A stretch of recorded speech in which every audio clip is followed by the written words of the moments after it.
Here with Northwestern State head coach Chris Bertrand, the Demons back at home for 4, starting a home-heavy end of the season. Tuesday night against Grambling and then 3 against HCU. And Coach, aside from learning what your team can do on about a 7.5 or 8 hour bus ride, first time you got that experience this year, what do you take out of a tough weekend at UIW other than at some point a big hit is going to come with runners on base? Yeah, absolutely. I mean, I think that you continue to take the belief, you continue to take that the direction that we're going, the things that we're doing really well continue to show themselves. And I think what we're doing is we're still competing our tails off. I think what we're doing is we're growing in the way of getting some better pitch execution. I think we're growing in the way of getting some better at-bats. We continue to put some pressure on people and get runners on base. I think really it's just a matter of learning how to win baseball games, right? And those moments, taking better advantage of the moments that do decide the game. In the 15 to 20 pitches per game that the ball game's going to be decided right now, we're getting outplayed in those 15 to 20 pitches, whether it be cashing in with runners on base or those few pitch execution moments that we do have to kind of clean up, right? Or those defensive plays that prevent something. And so again, man, we continue to believe in our team. We continue to believe in the direction that we're headed. I think that we continuously learn lessons and improve upon things on a day-by-day and a game-by-game and a series-by-series basis. Right now, if we want the score to change or if we want the result and we want the score to flip in our favor, then we've got to, in those moments of execution, we got to find a way to get a big hit. We got to find a way to punch somebody out. We got to find a way to put a hitter away with 2 strikes. We got to find a way to get off the field and finish innings, right? We got to find a way to grab a 0 after we get some momentum. You know, we got to start the ball games a little better out of the gate and not always play offense behind, right? Like some of those things I think is kind of what we're in search of right now. But mentally and physically, I think that we have learned quite a few lessons along the way that we are still able to pull positive value out of each one of those games. And even though the games in San Antonio didn't go our way, I do think you pull some positives and you know what challenges lie before you to overcome. And that's a great thing to know. Well, you saw some positives back in early April going up to Grambling and getting that road win. First time you're going to face a team that you beat the first time and you'll turn around and play again since Louisiana Tech, and even that was a different situation going midweek to a weekend. But midweek, what do you take from that Grambling game into this one? Well, I think knowing the type of ball club that he's going to come here with, because I think Davin does a great job, and we know he's going to come with an athletic ball club. We know he's going to come with a ball club that has some really quality arms that they threw at us. I mean, however many arms they ended up throwing at us on that date, all of those guys took the mound and they had good stuff and they threw strikes. And so we know we're going to get a good attack from them, and we've got to be ready to string quality at-bats together.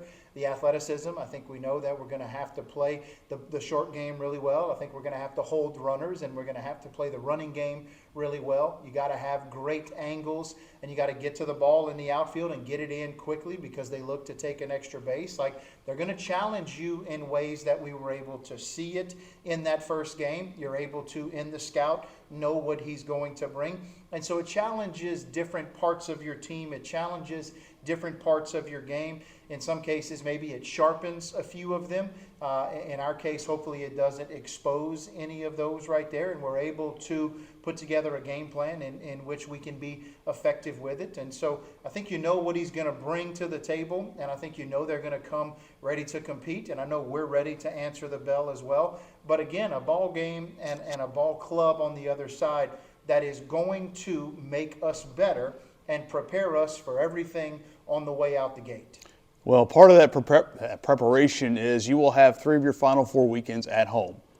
2 of the 3 are conference series, starting with HCU this weekend. And it's getting pretty much down to the nitty-gritty. You're down to 9 conference games, and this is going to be one of those kind of pivot point weekends with HCU coming in. You come in tied in the conference with them 6-9.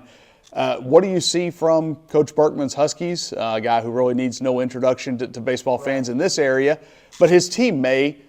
They have taken some steps forward this year. Absolutely. And so I think you're looking at a ball club that is trying to do some things very similar in their journey that we're trying to do, right? obviously a ball club that can go anywhere, right? And we kind of talk about home or road or whatever. They can go anywhere to any venue on any given day, and they're capable of beating anyone, and we feel the same way about our club. And so, again, I think we're looking for something that is going to be very, very spirited, very, very competitive. Obviously, the games mean something. There's something on the line, whether it be for the standings or whether it be the positioning and the jockeying that you're going to have to do to finish out the conference season.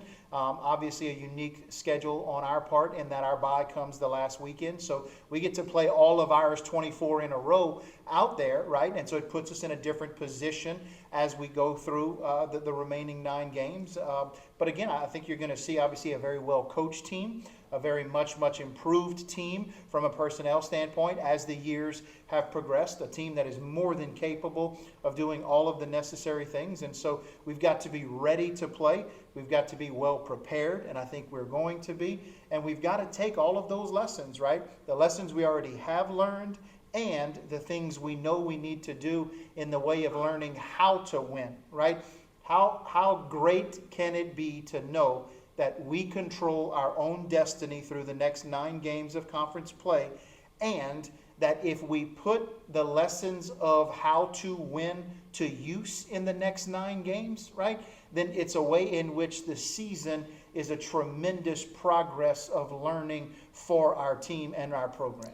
When you look at it, you saw it last year as the top assistant here. You had the first week off. We went across the country. Everybody got sick in Oregon, froze to death. Came back, but you played 10 in a row 8 in a row that way. And you'll play 8 in a row to start. And then does it feel like this time you really do, with that last week bye, that you've got to be the ones that grab things and take hold of them and not try to put it to where you're not sitting there playing Stephen F. the last weekend and also having one eye on your future? Yeah, there's no doubt about it. I mean, it's all within our own hands, right? We are in control and we are in the driver's seat of it. And what we do with that opportunity is completely up to us. And so it's worth having a conversation and it's worth those points. But at the end of the day, all of those things, those are feelings and circumstances. And neither one of those two things has anything to do with winning baseball games, right? We need to play our best brand of baseball. We need to clean up the execution. We, on our side of it, need to recognize winning moments of the baseball game, and we need to go out and grab those moments and be better in those moments, right? And so for us, yes, we talk about them, but at the same time, feelings and circumstances don't matter, right? Scoreboard watching doesn't matter. For the next 9 conference games, and even more so than that, tomorrow night, right? Tomorrow night needs to be a day of improvement and a day of winning lessons for our baseball team. This weekend needs to be the same thing, and so on and so on and so on. And so, yes, it's worth having that conversation, and obviously you want to be in a position of comfort, let's say, that last weekend. But the good news is that it's completely up to us and what we do with that opportunity. And that's all you can ask for out of your ball club in the way that we are trying to teach and the way we are trying to build within the program at this moment. Coach, as always, thanks for your time. Demons, man.